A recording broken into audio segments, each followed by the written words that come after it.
Hello, my name is Tamika Jackson, and I am just making this short video on my aspects of being a community health worker. Without the title, sometimes I still feel that I am a community health worker because I just love to advocate and help individuals that cannot help themselves or just don't know how to go about getting the help that they need within the community. I come from a community where I lived in the inner city, so I always saw mothers, fathers being on drugs, teenagers. A lot of my friends, I grew up with a lot of teenagers that had babies, and it's just a lot of people in the community that don't know where they can go for that help. They don't know how to advocate for themselves. So I always have found myself advocating for individuals or saying, hey, we're going to get this done. This is what you do. So I just feel that me getting back into the community as I sit on the porch and see other individuals walking down the street, there's still an epidemic of our women, our men, and our children just being in the need of help, and they don't know how to get the help. With a lot of cuts in the world of different programs, people need individuals that can advocate for them, or like mothers on drugs and their teenage daughters just don't know how to advocate for themselves because they haven't been taught the tools that they need to advocate. I just feel that I have always been that go-to person to be able to assist.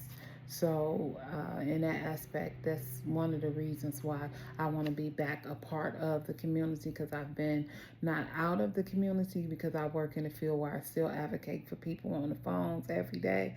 But I just want to be able to do that hands on, because after COVID, it was impossible to really be out in the community. I've worked in aspects of, I worked in a shelter with advocating for homeless women.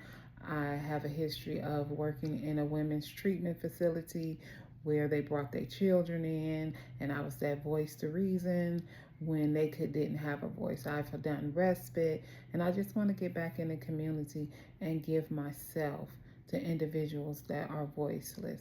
I've worked with individuals that had developmental disabilities who definitely couldn't advocate for themselves, so they always needed somebody to be their backbone when they were voiceless. And I've just always had a passion to be able to help individuals. And so, with me being able to be a part of this program, I just think it will give me the knowledge that broadens my horizon to be able to service the community again. And that's what motivates me when I look outside and I see someone, or when I'm in the grocery store, like recently with we had the weather advisory, and they were telling people to put on masks or stay inside. And I saw a lot of our elderly population, and they were going into the grocery store without masks. And that morning, something just told me when I was going out, put some masks in your car. You may see somebody walking and they need them because everybody don't have them since COVID. So I'm just a little tidbit, but I have a 17-year-old that was in need of an IEP in her um, since she was in elementary, so I had to teach her to be able to advocate for herself. So once she got off to college and everything, she knew what to say and how to do things. And so that was one of the things her teachers would always say: she will speak up for herself and others.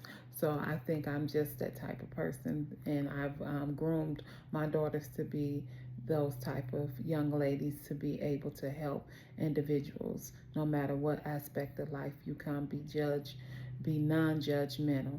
And so that's why I think that this program would be really great for me to broaden my horizons and educate me on things that I've lost contact with since I've been in the office. Thank you. Bye.